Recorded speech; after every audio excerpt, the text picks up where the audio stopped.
Hello, welcome to Cashcroft TV. My name is Kalen Ashcroft. Thanks for watching another video on our leaders. Today we will be covering Pedro Sánchez, the Prime Minister of Spain, and Scott Morrison, the Prime Minister of Australia. So this video actually took me 3 weeks to produce. That's about quite a bit longer than the previous videos. Perhaps some were actually longer in history of leaders of thought, but it's not necessarily because these leaders are getting more complex or anything of that sort. It's more that I'm just becoming more critical of that which I'm producing. Sometimes every time I upload or produce something, I think I should have said something or I should not have said something, like, oh, I should have mentioned that. But it's obviously becoming more difficult, but I still think, each video is about approximately an hour long. And in terms of research, there's many, many, many more hours that even go into that. So it's a long process just producing these, but I think, at least from my standpoint, this is the best way to learn. First, I transfer it into paper, writing it down, then I present it, which is, in my opinion, getting all aspects of the brain motions. I think I thought I had known a lot about Spain and Australia even before creating this video, but now having gone through this extensive process in creating this, I definitely think I know a lot more. So yeah, I just wanted to give some background for this video. So without further ado, we will begin with Pedro Sánchez and move on to Scott Morrison. Actually, in this case, the GDP of Australia is currently slightly larger than Spain, but Spain has a bit larger of a population, and when I went on the outset and researching these two individuals or these two lives, Pedro Sánchez, I actually started first, so I think it's best to just go chronologically in that sense. So without further ado, we will begin with Pedro Sánchez. So Pedro Sánchez is a Spanish politician. He is the current Prime Minister of Spain, as you might guess. He has served in this position since June of 2018. Not to jump into the comparison too early, but that's exactly the same year that Scott Morrison became the Prime Minister of Australia. So that's just a quick comparison there. Was Secretary General, or is Secretary General, of the Spanish Socialist Workers' Party, which is currently the leading party in Spain at the moment, and he has served in that position since 2017. However, he also held this position from 2014 to 2016 as well. He was born in Madrid, which is the capital of Spain. It's got a population of 3.3 million people and a metropolitan area of 6.5 million people, making it the capital and the largest city in Spain. It's actually the second largest city in Europe, or continental Europe, after Berlin, and the second largest monocentric region after Paris. Monocentric just meaning the city core, so Paris is the largest city core. Berlin is sprawls a bit more. I don't know if you've been to any of these cities, but that's sort of how it is. And this is all within the EU, so not currently including, for example, anything in Turkey at the moment. The second largest city in Spain, as you might know, is Barcelona, which is also the capital of the Catalan region, so a little bit culturally different, and that will probably be the whole Catalan sort of Spain dispute will probably be the main focus of this discussion, just because it's still very relevant now. And as a Canadian, where in Canada we sort of have a similar parallel situation with Quebec and Anglophone Canada, I think it's a good thing for me to weigh in on and also for me to learn about as well. Pedro Sanchez's father was an economist and a businessman, and his mother was a lawyer and public servant in Social Security. So both pretty well educated and important parents. So obviously people he would admire growing up, but also probably individuals who pushed him intellectually and pushed him in terms of his career. He went to the Instituto Ramiro de Metzu, which is a public high school, and he played basketball with Estudiants Centra, which is a professional club with ties to the school. I have actually the symbol right here of Estudianta, the basketball team he played for, and he actually reached the U21 team, so the under-21 professional team. So he's quite a good athlete, but obviously Spain doesn't quite have the basketball industry that you might see in the United States. Nonetheless, he's quite a great athlete, and the question you might be thinking is, why did he not continue his career into basketball? Well, perhaps he did not see the potential of the basketball industry in Spain being quite large enough. He actually did speak English, so perhaps it might have been a possibility at one point for him to consider going and playing basketball in the United States. But off the top of my head, I can't think of really any Spanish basketball players in the NBA. So nonetheless, I think his career choice of ultimately going into politics, at least maybe he might not have enjoyed it as much, has been, it would have been very hard to match if he went solely into basketball. After graduating high school, he attended the Complutense University of Madrid, which is the public university and one of the oldest universities in the entire world. It's actually tied for 10th place in the world. It's the third largest non-distance university in Europe at 86,000 students, which is a very, very large university by even American standards. The other top universities in Spain, which I'd just like to mention, but once again, don't take these rankings to heart, because obviously many universities have different specializations, so it doesn't mean that he did not get into these other universities. Also, location and cost is always a factor as well. But Pompeu Fabra University is often considered the top in terms of research. There's also Autonomous University of Barcelona and the University of Barcelona as well.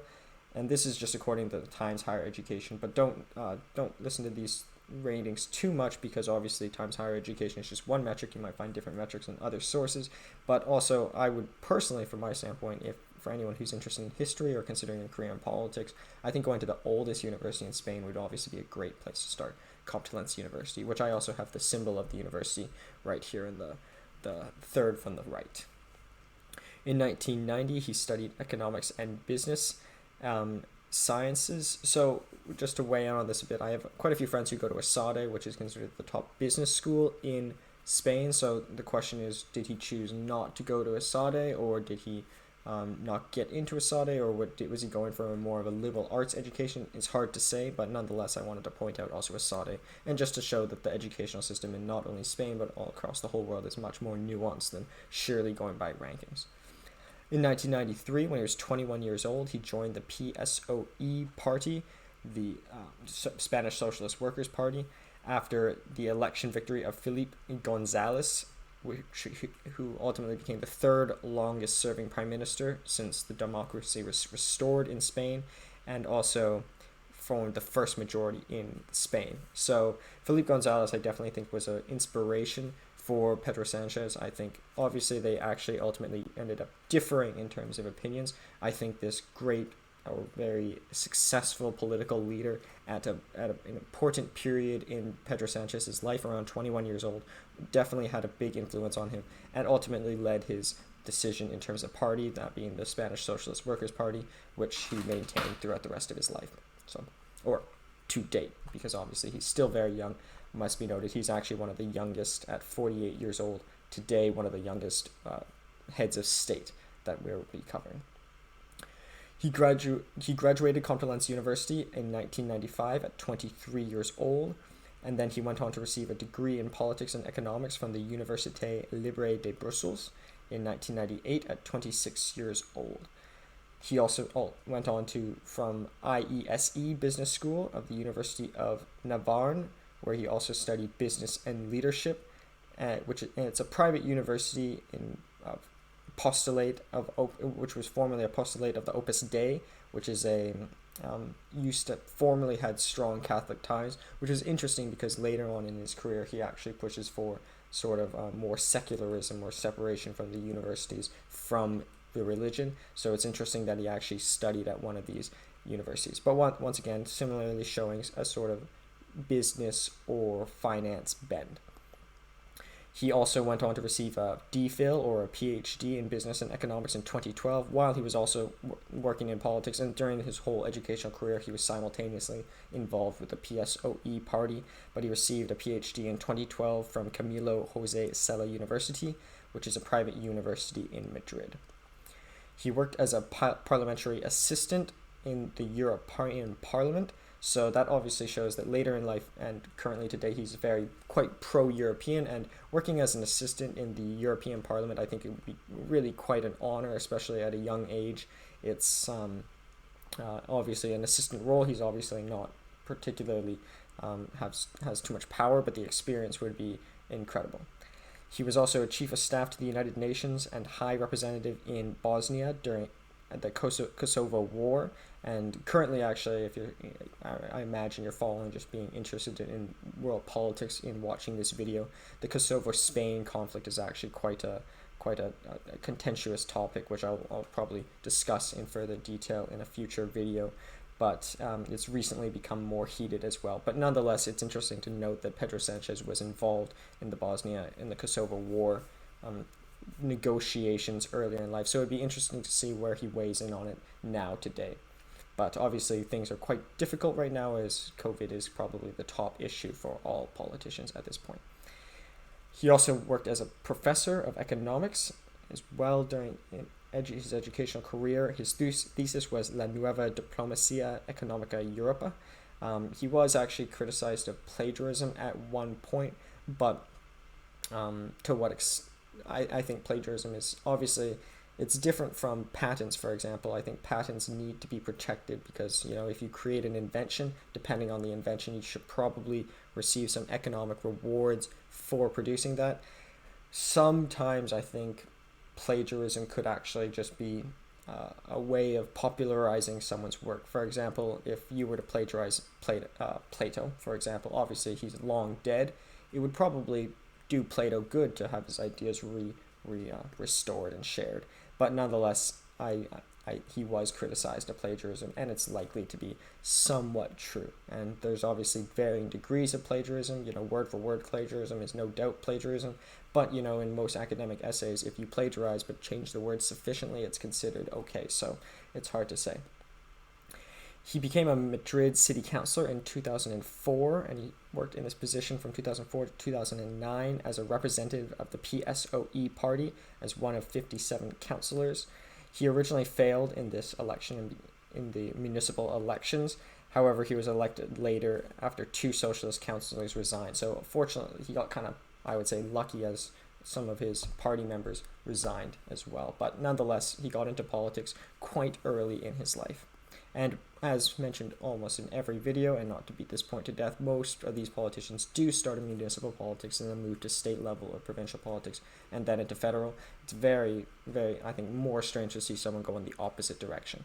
But he was he was one of the fundamental components of Trinidad Ramirez's team, so he was obviously starting to network a lot with powerful members of the PSOE party. He also helped the PSDG, which is the Spanish Socialist Workers' Party's equivalent in Galicia in 2005 elections, where he helped in winning 8 seats, allowing Emilio Perez Terronia to become president of Galicia. So obviously, despite working in municipal politics and getting involved in provincial politics, he's also starting to reach into other jurisdictions and represent his party. In 2009, Congress of Deputies, he was elected for Madrid, which is the Congress of Deputies is essentially the lower house, equivalent of a member of parliament, you can call it, after Pedro Sánchez, the former Minister of Economy and Finance, retired. So it's very likely at this point, the former Minister of Finance and Economy retired. I think it's obvious that Pedro Sánchez was seen as potentially a future Minister of Finance and Economy, especially given his educational background and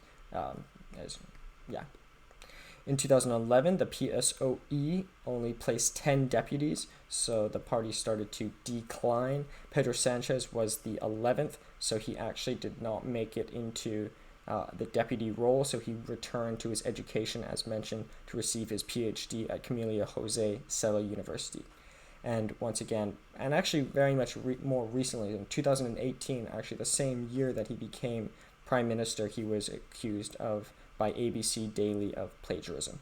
So, it's something that obviously it wasn't a problem during his educational career, but these things, as one enters into the higher echelons of politics, start becoming bigger issues. So if he didn't become prime minister, would anyone have really cared about his plagiarism? I would probably say no, but that's up to you to decide. In 2013, he returned to Congress after his brief stint away, replacing Christina Nobona, who left to enter the Nuclear Safety Council. So obviously, even in, as I mentioned, municipal politics, federal or state politics, the federal government, in Europe, you can always go to the EU, for example, or like UN bodies or NGOs might even be seen as a higher echelon after federal level politics. In December of 2013, many socialist leaders attended a new book release by Pedro Sánchez, which is so Pedro Sánchez released this new book and a lot of the top leaders in the party went and saw it, and it was kind of seen as like them accepting him as their future leader. And they were discussing a potential candidate for their party leadership. And 6 months later, after his book launch and after this great, successful launch, he launched his candidacy to become leader of the party as Secretary General of the party. After constitutional reforms, 8 months later, so 2 months after announcing it, he won party leadership with 49% of the vote. So he is now leader of the party, but not yet prime minister.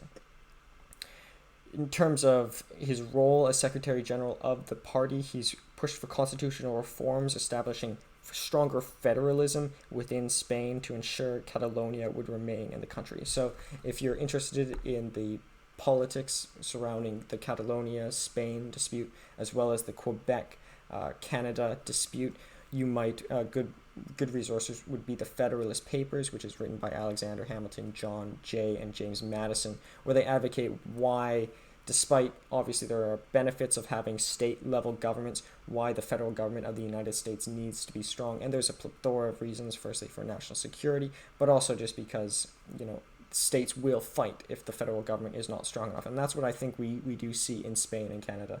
Catalonia and Spain will continue to fight unless the federal government, above the two, pushes it down.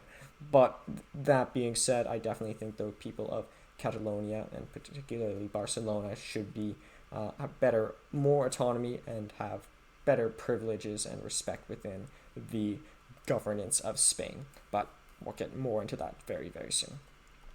He also, in this time as Secretary General, pushed to extend welfare state to all citizens. So Canada similarly is a welfare state where, technically speaking, if you don't want to work, you can get a welfare check. Some people don't like this, but I think I wouldn't go so far as to say universal basic income, but I think some people might deserve welfare. And I don't think anyone who works for a salary wouldn't be willing to give a small fraction to keep some people alive. If some people who cannot find employment, I think it's okay that they get a little bit of money. And if you find yourself so self-centered that you do not want to shed a couple tiny fractions of a percent to potentially save someone, I think your greed might have gone a little bit too far. But nonetheless, that is something that Pedro Sánchez pushed for, and as a member of the Socialist Party, Spanish Socialist Workers' Party, it's obviously part of their agenda being more left-leaning. He also supported labor units for economic recovery, so further unionization, which is also tends to be a left-leaning, or is a left-leaning policy, or I guess body, you can call it. He opposed the former socialist prime minister Felipe González, so that was originally the guy I think who was the inspiration for him going into politics, and who wanted the Grand Coalition model, where he said he would support Germany in political stability at any cost. So basically the Grand Coalition model is one where it's that obviously Germany is considered to be the powerhouse of the European Union, and it's important. Basically, the philosophy is that Germany must be supported in order to retain the security of the European Union. So obviously some people definitely disagree with that, because what if we see what happened in 1939 to 1945 in World War II, or even in the former World War where Germany does become a little bit too powerful. So obviously that is something Pedro Sánchez started disagreeing with his former inspiration, Felipe González. He asked the European Party caucus not to vote for consensus candidate Jean-Claude Juncker, who actually became president of the European Commission from 2014 to 2019. So this I found was a bit surprising, and Jean-Claude Juncker was from Luxembourg. He was a very popular individual within the European Union. It's surprising considering Sanchez would soon become a very pro-European individual. It's very surprising that he did not support this candidate. But obviously I think it was more because his differences with Felipe Gonzalez, but also his more left-leaning bent that is associated with the PSOE party. There was a new party crisis where basically a new party was formed in Spain, and they lost 24% of voters to a new party called Podemos. So obviously sort of the left-leaning voters got split between these two parties, and there was a huge crisis for the PSOE party. He supported further secularization in Spain. So as mentioned before, he went to an actual school that was part of the Opus Dei, or religious affiliated school, but he actually supported secularization of Spain, where they would remove religion-affiliated public and private schools. So that's, I think, even pushing it further. I think it's okay to have private schools that are affiliated with churches or mosques or any sort of religion, but public schools I don't think should be connected to the state or religion, pardon me. And I discussed this in further detail with respect to Erdogan, where there's a big discussion in Turkey, but similarly, I think a good discussion with this would be in Brothers Karamazov by Tolstoy, where the middle brother is named Ivan, and he's like the intellectual, and he's very intelligent, and all of his arguments are very, very strong and almost foolproof, and he goes on this really long rant why he believes that the church and the state should be connected, but Alyosha, who is a little bit more naive and isn't as strong at presenting his details, actually disagrees with this, but he can't point his finger on it. But I think it's very clear that the reason why church and state must be separated is that church has a ton of merit, but so do many different churches, and it's just one ideology. It's just like you cannot have a state fully connected to any political ideology. Obviously, religions are probably even more complex than an ideology, but a state should be separate from the religion or separate from philosophies, and it can pick and choose and change and be more dynamic, whereas being solely associated, even with one big, larger religion, I think is just too much and too restricting.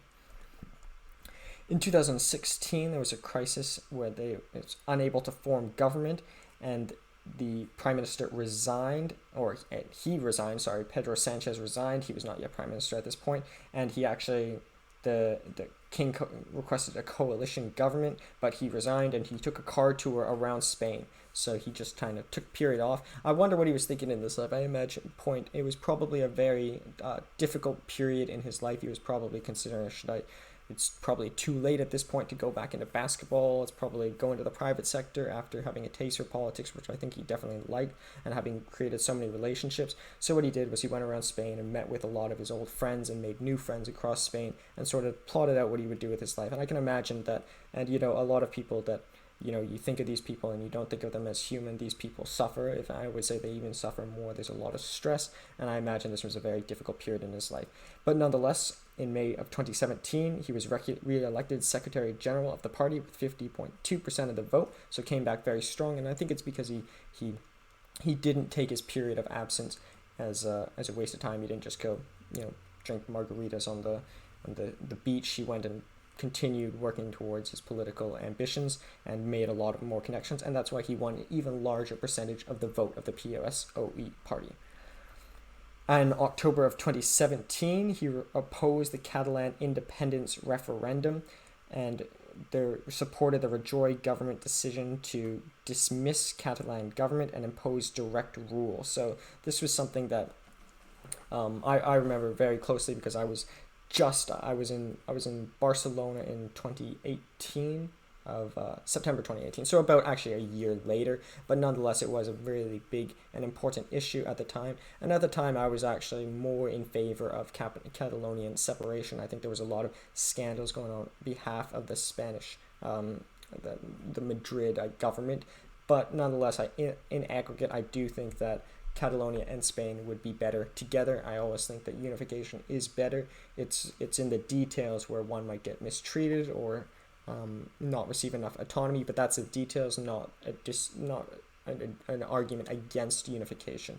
In Canada, we had one of my favorite prime ministers, Pierre Elliott Trudeau, actually Justin Trudeau's father, he fought off two referendums in Canada where Quebec wanted to leave. And I think one of the reasons that he was so successful was that he was actually from Quebec originally, so he was a native French speaker. And I think that a lot of the Quebecois people really empathized with him, and he went on to get educated in the United States. So he came from the French side, but he really loved the Anglophone side, and he kind of embodied the merger between the two. So I think, in my opinion, what would be best for the Catalonian referendum issue would to have a really outspoken Catalonian leader, perhaps from Barcelona, become prime minister of Spain, and really show that the two people are firstly the same. Well, not the same, obviously have different cultural differences, but that they can learn to love each other and appreciate each other's two cultures, and in fact even create synergies between the two. I think if they were to separate, they'd lose a lot of bargaining power within the EU and become less effective globally. But that may change, as I said, because in September 2018, I actually was talking to a lot of people in Barcelona, and I thought, okay, yeah, sure, separate. Like, if it's not good, separate. But the difficulty is it's a lot easier to deteriorate than it is to amalgamate. So that would just be my closing argument there. In May of 2018, however, even though he supported the Rajoy government's increased governance over Catalonia, there was a Gürtel trial, which was a big scandal, and the PSOE successfully created a no-confidence motion, and in which Pedro Sánchez automatically succeeded as prime minister and was sworn in by the king. So with this, as we'll see also in Scott Morrison, both of them kind of through strange methods, not like there was anything politically false on Pedro Sanchez's part, but more the Rajoy government was a bit scandalous, and nonetheless he became prime minister through this. But he has been criticized because they voted in no confidence against the Rajoy government. However, Pedro Sánchez has upheld the Rajoy budget, which was one of the main reasons they got rid of the Rajoy government. So he has been criticized for that. But I think that I have not actually read the budget specifically, but I think that to completely throw the budget in the trash, especially during difficult times, would have been difficult. And considering things have recently gotten a lot more difficult, maybe it's not a good time to deal with this. And I think the best thing Pedro Sánchez can do as a new prime minister is just sort of listen to the people, and that's what I was discussing the comparison. I really think these two people represent. I do think that there are two different philosophies. It's either that it's the job of the head of state to come up with ideas and guide the people or lead the people, or it's the job of the head of state to listen to the people and implement the people's ideas. And I think that's more towards what Sanchez is doing, and the same case with Scott Morrison. And I would think actually, and I do believe in governments with a more centralized government, it's the other way around. And in terms of his policy, so obviously it hasn't been a long time since he's come into power, but he's categorized as a post-capitalist society is better than a neoliberal capitalism. So neoliberal capitalism was it came a little bit before, but pretty much embodied by Milton Friedman, where definitely there was a lot of deregulation within the economic sphere. However, the Keynesian economics could be implemented to fight recessions or fight inflation. But in the case of Pedro Sánchez, he has switched beyond neoliberal capitalism towards post-capitalism society, which is more laissez-faire, you could say. It is more focused on more anarchical, more anarchy, more like a Noam Chomsky, more socialist, and more sort of a laissez-faire, I guess, and just let things really play out, even more so than the Keynesian philosophy, where the government could control inflation and deflation. So nonetheless, you can see that he's definitely moving more to the left, but I think we can see that in almost all of the developed economies in Europe. So I don't think he's a huge outlier here. But then again, a lot of the other leaders we've seen have actually moved more to the right. So at least in Spain, we can see it's moving more to the left. And I wasn't Noam Chomsky's an alumni from the school I'm going to. I think I didn't really understand what he was getting at, and I think a lot of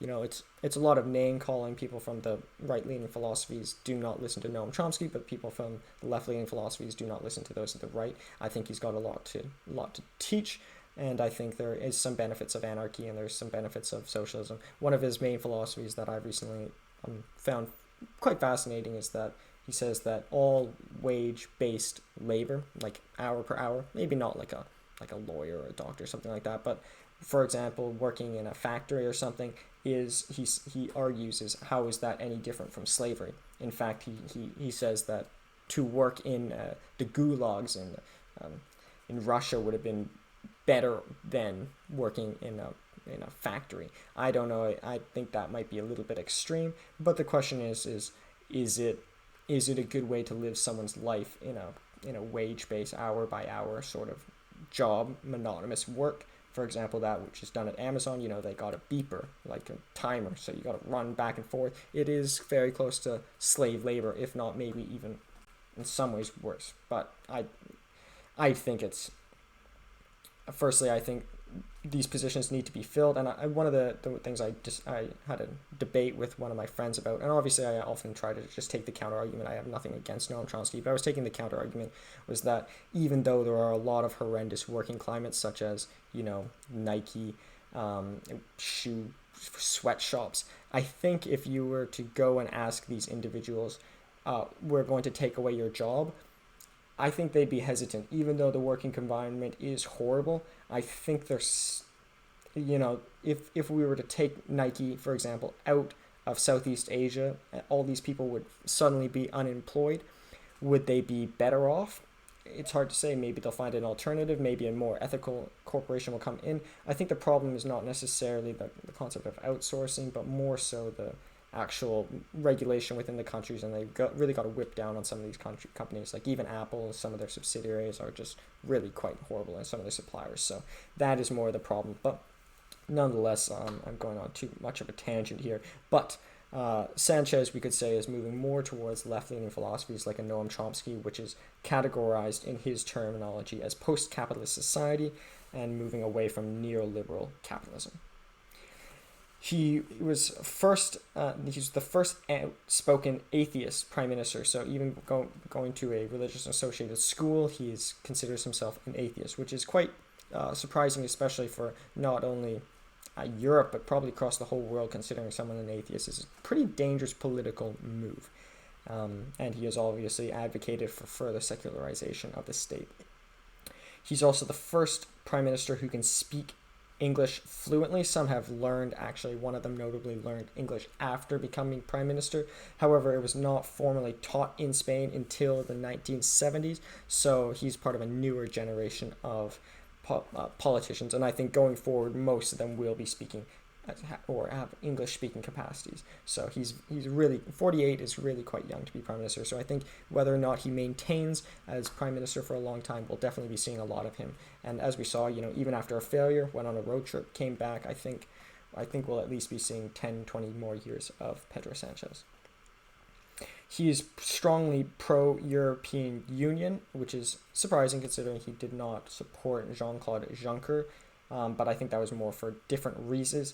However, he is more, he's in terms of immigration, he believes that it should be more open to interior ministers. So some of the interior ministers in Spain were preventing some boats from entering Spain, and he actually went in through a federal intervention and told the interior ministers to allow immigration. But in the grand scheme of things, he's less pro-immigration than some of the other leaders in the European Union. So I would say he is more open to immigration within Spain, but less open to immigration with respect to all of Europe. In terms of Gibraltar, which I've actually been to, is a really interesting it's like a little island within Spain, but it's actually owned by the UK. So it's a joint actual UK-Spanish sovereignty.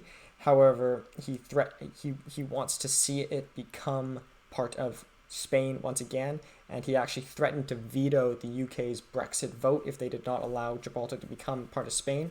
It's still technically part UK Spanish sovereignty, but I think that is something that he really wants to take back. I think he sort of just, like many other Spaniards, see it as kind of a stain on the Spanish geographical map where the UK just kind of own a piece of their land. But it's really interesting. Got pictures of like little monkeys, wild monkeys on the island. It's really, really quite an interesting place to go to. In terms of, there was an exhumation of Francisco Franco, who was from Val de los Quedos, which is a famous graveyard in Spain, who was a former dictator, and there was no permission for him. Exhumation is to remove someone's body from a graveyard. Obviously the guy was a dictator and obviously did some very bad things, but I think exhumation is I don't think it's good.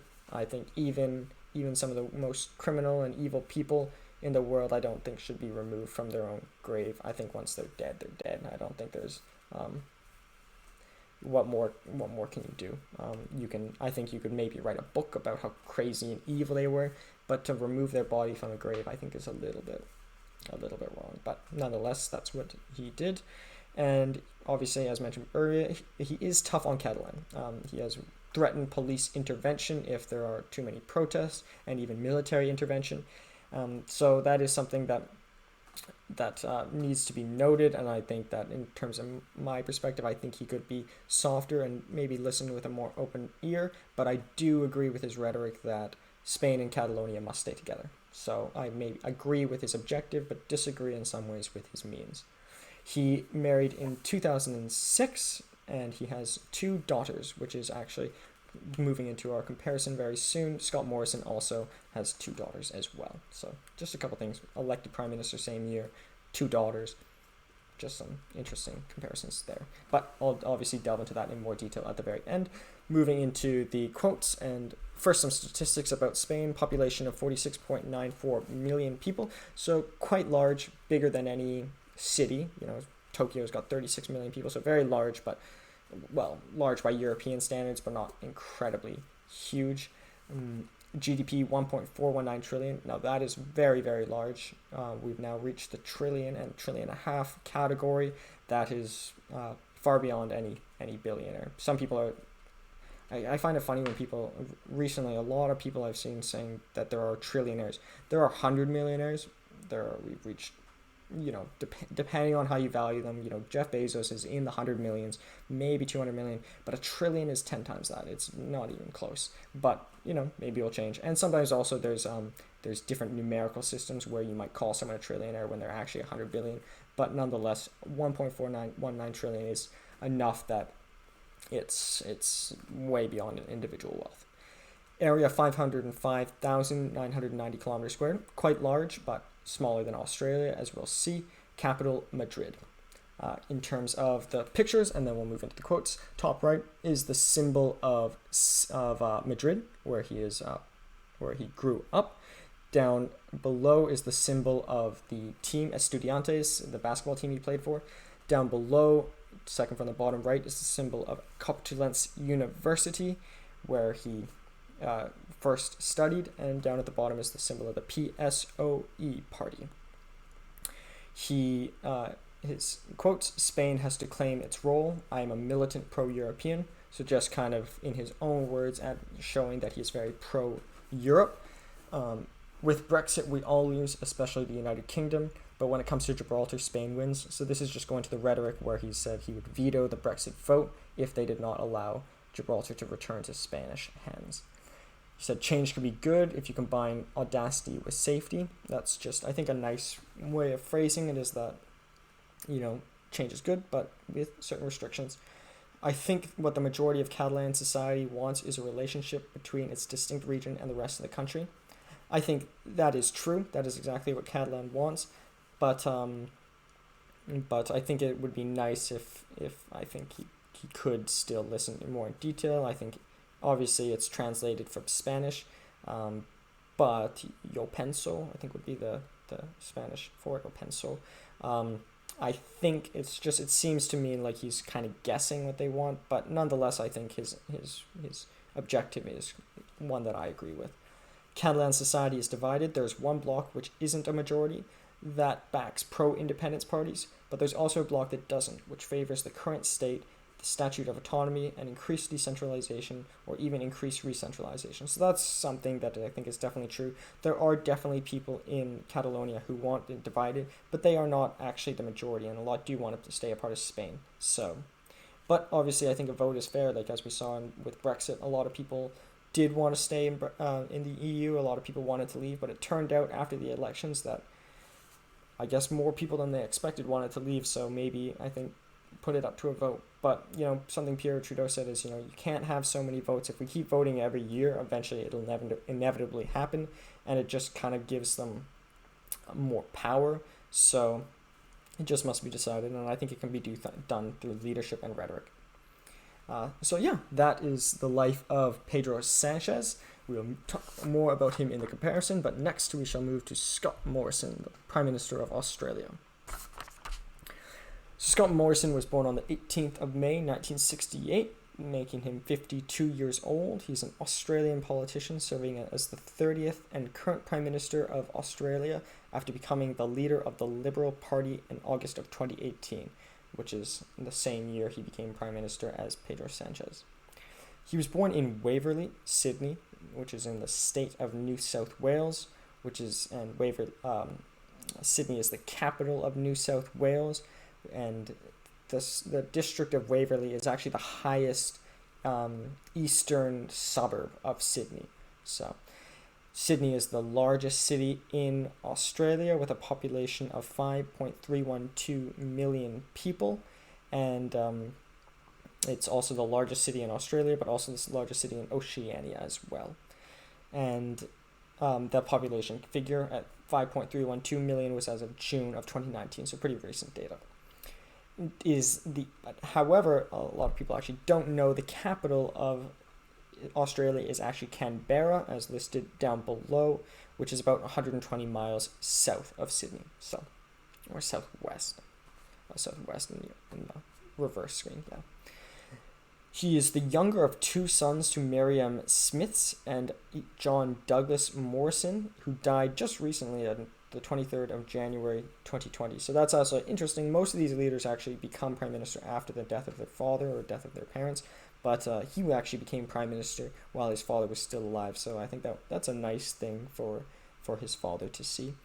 But I also think, just to note here, it's interesting that he is the younger of the two sons. I think it tends to be more common that it is the elder son who goes into leadership, whereas the youngers tend to go into more creative endeavors. And as we'll see, he actually considered becoming or going into studying regency or church college. But nonetheless, he went into a more a lot of people consider politics a conservative field, but at the same time, you could be a very left-leaning politician. So nonetheless, and it's not a left and right sort of thing. I just think that more likely a younger child does something less conventional, more artistic. But that's I imagine the statistic is pretty close, like 51-49%. His paternal grandmother was a niece of poet Dame Mary Gilmore. So actually in 2012, on the 50th anniversary of his death, he actually, in front of the federal parliament, recited one of her poems. His maternal grandfather was born in New Zealand, so he actually does work in New Zealand for a bit, and I guess perhaps he was interested in the region because of that, but also I think he stands for representing some of the connectivity of the Oceania region, and further better relations between New Zealand and Australia.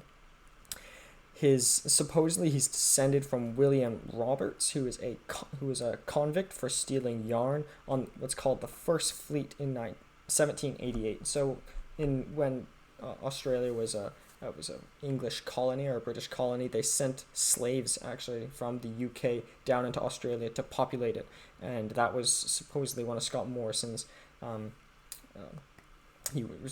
Scott Morrison was related to this yarn thief. I used to joke, obviously because I have a lot of Spanish friends, I don't think it's offensive, that a large population actually does come from criminals, which I find kind of funny considering in terms of global politics, Australians are really quite nice, which is kind of almost ironic.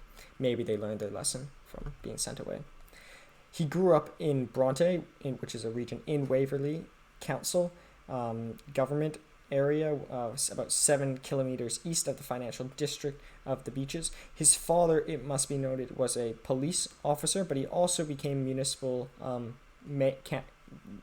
mayor for the municipality for one term. So perhaps his father, or very likely his father, inspired his interest in politics. He had a stint while growing up as a child actor in TV commercials and small roles in local shows. In 1970, some people claim that he was in this famous commercial called Vicks Love Rub, which was an ointment, and there was a famous kid in it.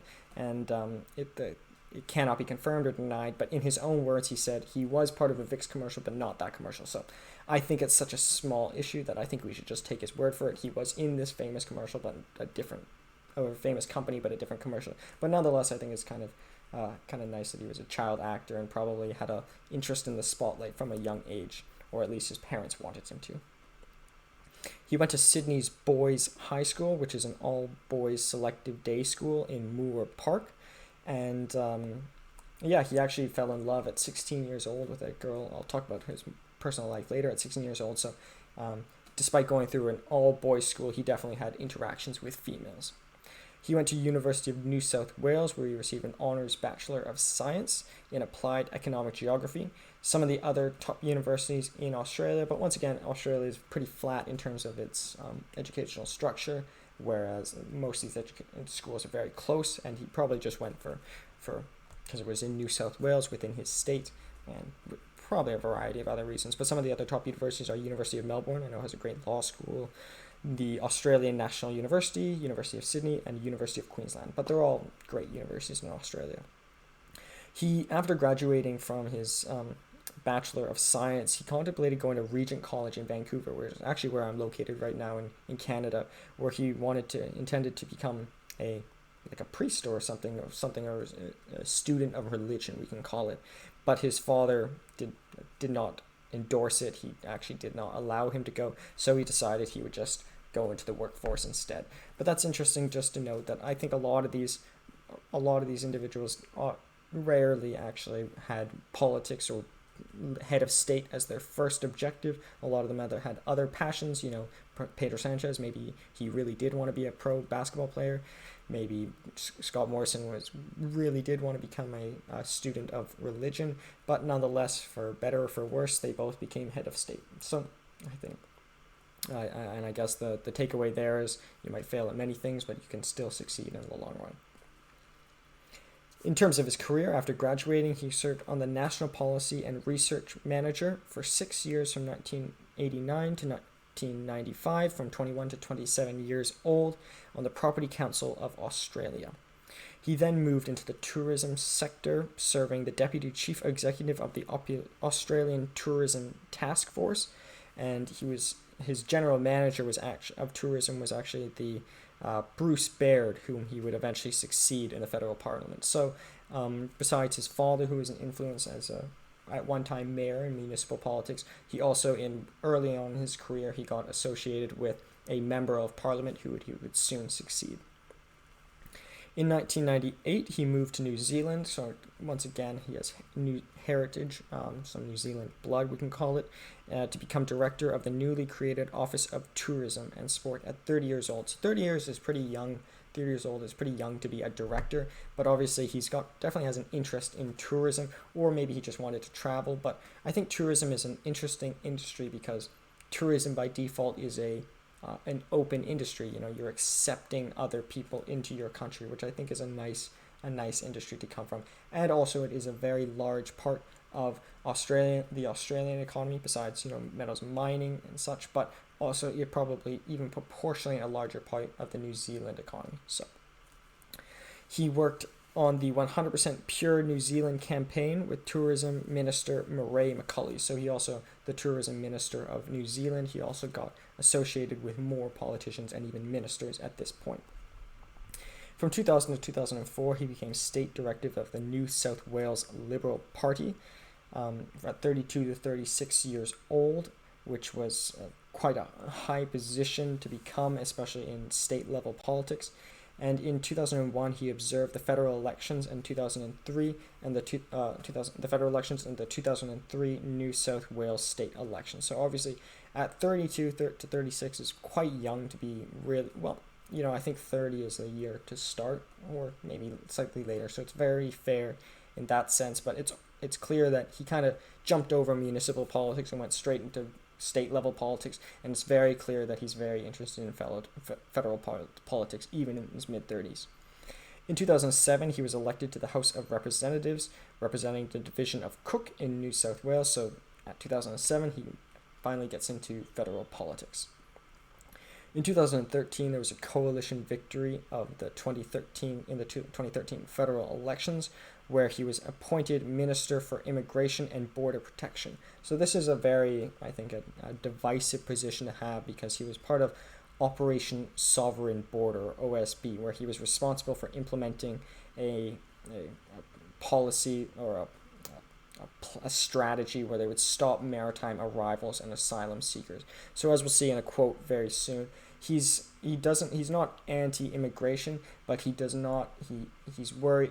At this time he was worried about the sovereignty of Australia at its coasts, and I think it does make sense, because if it isn't watched, Australia is a very big country. I think it's very easy to sneak into. So, but also, was he just solely appointed to this position? Was it the position he really wanted? I think it's because he had such a strong career in tourism. He understood the flow of traffic of people, and he was fitted to the position. But also, I think he was eager to take a position of high authority early on in his federal career. In 2014, very soon after, there was a reshuffle, and he became Minister of Social Services. So perhaps this was a position that was less divisive, and he was probably happy to get off the hot seat in that respect. In 2015, after Turnbull replaced Abbott as Prime Minister, he became Treasurer of the Minister of Treasury in the Liberal Party, or in the federal government. So, as mentioned earlier, I think the most common ministerial position before becoming Prime Minister is a Treasurer or a Minister of Finance, and that's precisely what the position he filled. And in August of 2018, he became Minister of Home Affairs, in 2018, Peter Dutton, who was Minister of Home Affairs, unsuccessfully challenged Turnbull for leadership of the Liberal Party. So this is a very interesting dynamic, which I was following pretty closely while it was going on, but I looked into it in more detail, and I realized what a fantastic win this was on behalf of Scott Morrison. So the Minister of Home Affairs, Peter Dutton, challenged Turnbull at the time to become leader of the Liberal Party. And he failed, so Turnbull maintained as Prime Minister. However, tensions increased for leadership, and there was a second ballot, and this turn Turnbull says, okay, I'm not going to run anymore, and Morrison comes in and beats Dutton and Julie Bishop as well, who was Foreign Minister at that time, so the Minister of Home Affairs and the Minister of Foreign Affairs. So Scott Morrison basically comes out and sweeps all the individuals who are trying to become Prime Minister, and I think he was at a closer relationship with Turnbull, as Turnbull chose him to be Secretary of Finance, or Minister of Finance, pardon me. But I think that was an amazing win to sort of, there was a lot of people fighting to get the role of Prime Minister, and Scott Morrison, was pro-Turnbull and just came in and sweeped it, which I think was quite an amazing political achievement. With that, the Governor-General, so similar to Canadian politics, there's a Governor-General who represents the Queen, who basically has veto power but chooses or swears in the Prime Minister. So in August of 2018, he became Prime Minister of Australia, so very recent once again, later that day. So in his role as Prime Minister, which, like Pedro Sánchez, has been short, but I think we can already sort of start describing what kind of leader he is.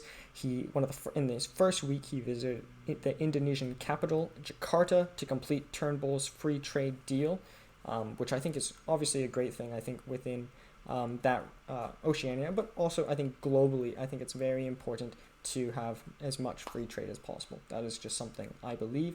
You may disagree, and that's fine, but I think the more free trade, the better. So I do appreciate that. In 2018, he was recognized West Jerusalem, or 2019-18, Jerusalem was recognized by the United States, as you may know, as the capital of Israel.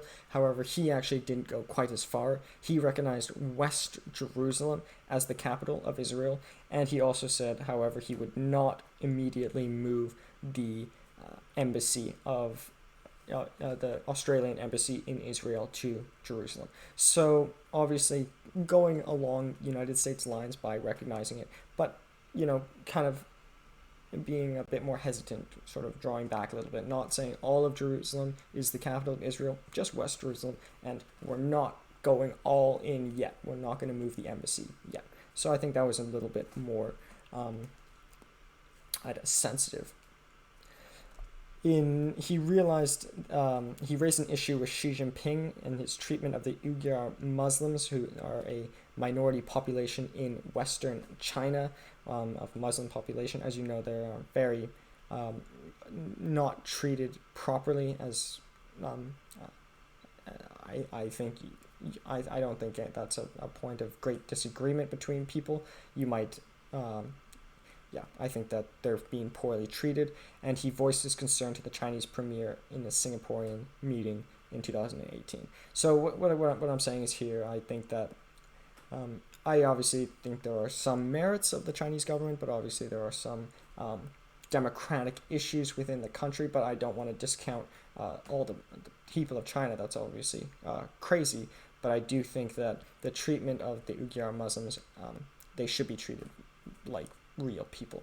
I think that's 100% something I believe. So I think that Xi Jinping should make an effort to grant more autonomy to Uyghur Muslims and even better rights as well. So that's just my stance there. And I think that's something that Scott Morrison also is pushing for. But it's hard because China's a huge trade partner with Australia, and they don't want to jeopardize that. It's to what extent does Scott Morrison want to hurt his own people and his own economy to save other people? Well, I think in my estimation or my belief, I think the situation for the Uyghur, you could do a lot more good saving the Uyghur Muslims than the bad or the cost that it would cost Australians. And I think the same thing could be said for Canada. I think Canada should take a stronger stance on protecting the rights of the Uyghur Muslims in China.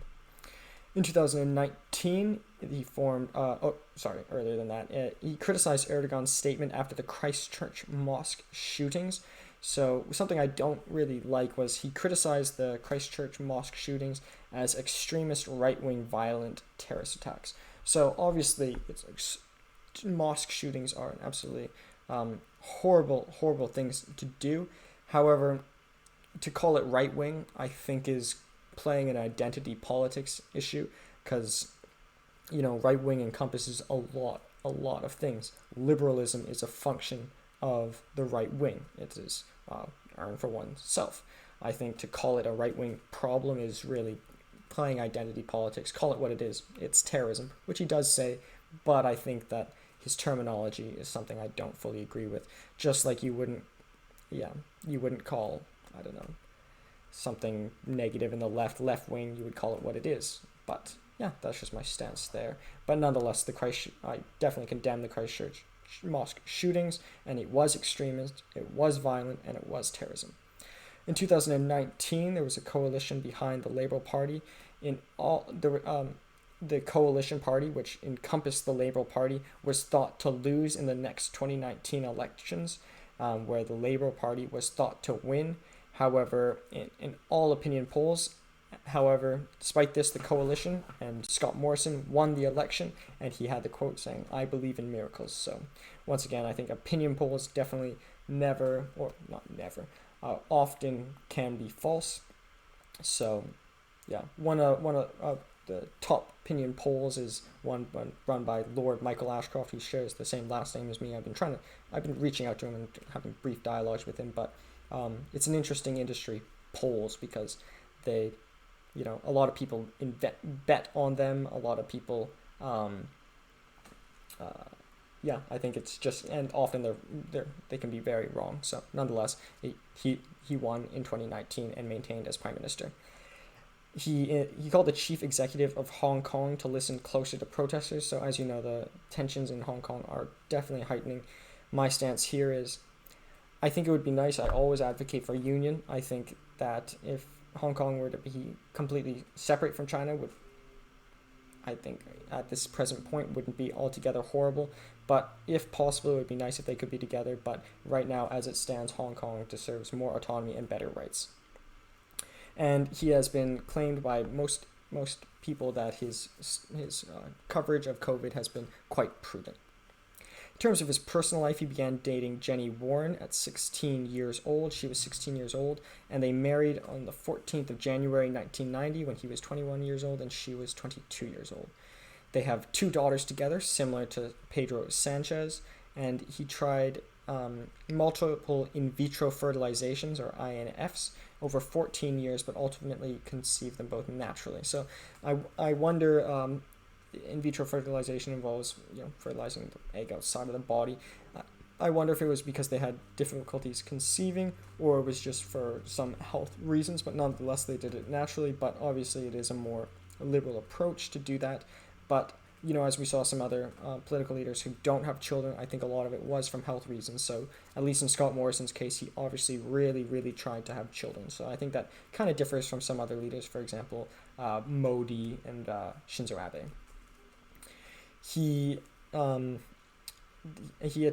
They attend an independent Baptist school. He says that they go to the school to avoid the values of others being imposed on my children. So obviously a religiously affiliated school. However, as we'll see, throughout Scott Morrison's life, he actually becomes more religiously tolerant and more religiously open. He is a fan of the Cronulla Sutherland Sharks, which is a rugby club, and in 2016 he was rated the #1 ticket holder fan. He was born in a Presbyterian Church of Australia, or following that church, however, it merged with the Uniting Church, and he has since become part of the Pentecostal church and attends the Horizon Church. He's actually the first Pentecostal Prime Minister of Australia. However, he has said in his own speeches that he is becoming more and more religiously tolerant and a stronger advocate for religious freedom, which I definitely think is a good direction to move. So, with respect to the country, it has 24.99 million people, so a bit smaller than Spain, a bit smaller than Canada, but with a whopping 1.434 trillion. It's really quite amazing in terms of GDP on a per capita basis and in an aggregate basis. Area, there should be a dot there. It's 7,369,092 million kilometers squared, so very, very large geographically. I think it's, off the top of my head, maybe 3rd, maybe 4th largest country in the world. There's China, Russia, Canada. I think it's 4th, but not in that order. Then the capital, unlike as many people don't know, is Canberra. A lot of people would probably think it was Sydney just because it's the largest, but often, most countries, actually the largest city is not actually the capital. As for the symbols, in the top right is the crest of Sydney, where he grew up. In the second from the top right is the symbol of his school, the school that he went to, down below, or the University of New South Wales. Below is the symbol of Regent College. So as mentioned, he did not actually attend Regent College, but I think it's important to note because I think what his earlier ambitions were really do paint a picture of what the kind of person he is.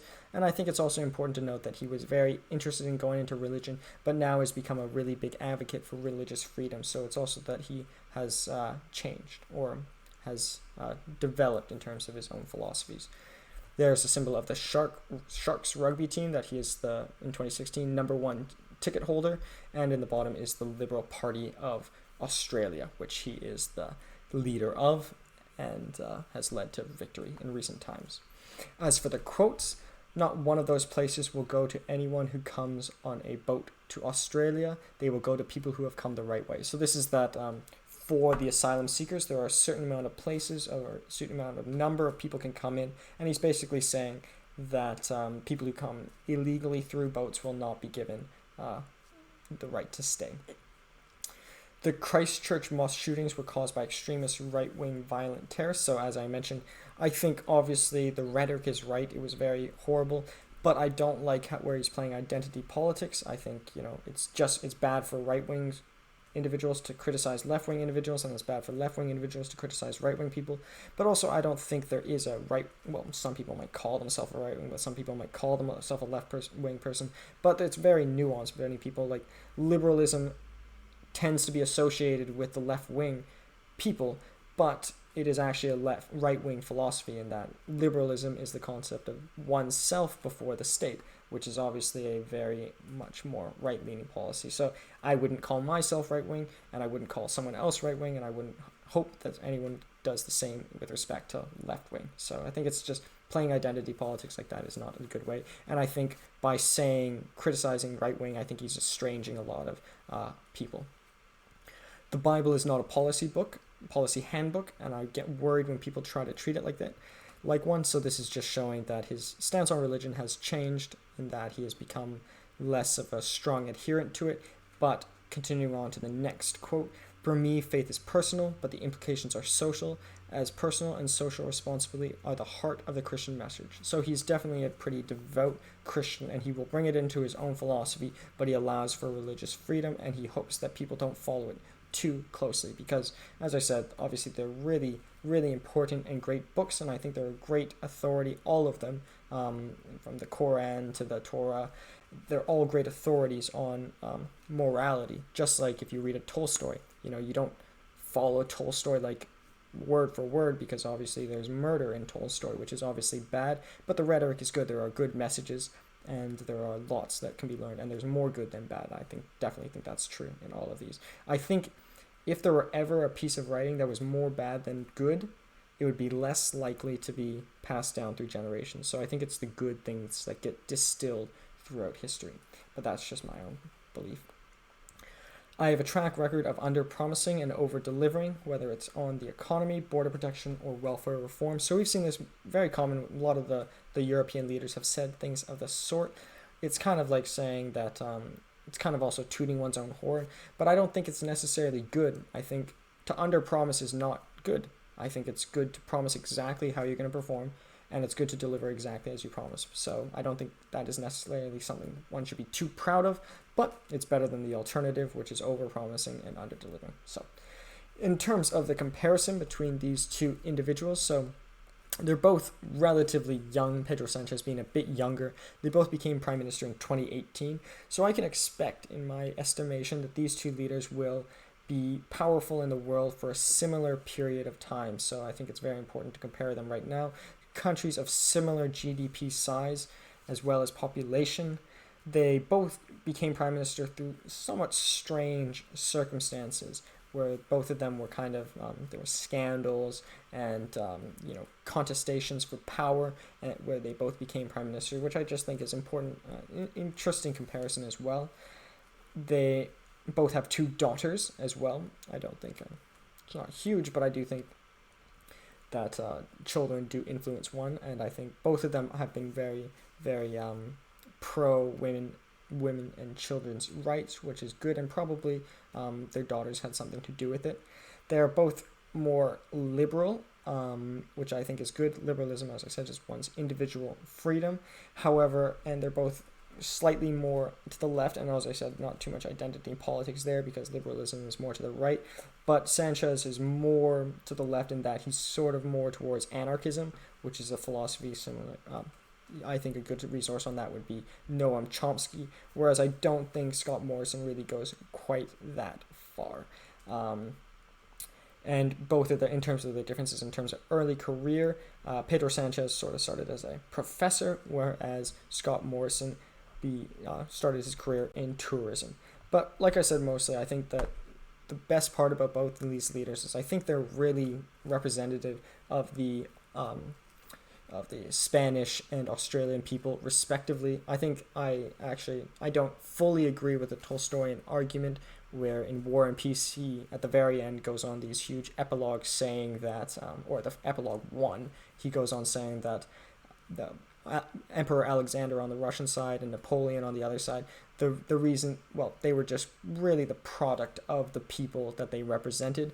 That is sometimes true, sometimes not true, but I do think Pedro Sánchez and Scott Morrison are a good representation of the general political or social climates within the two countries. So I think in doing this, I thought, as I mentioned at the outset of this, I did believe I knew a lot about these countries. I've been to Spain many times. Australia is very politically and culturally similar to Canada.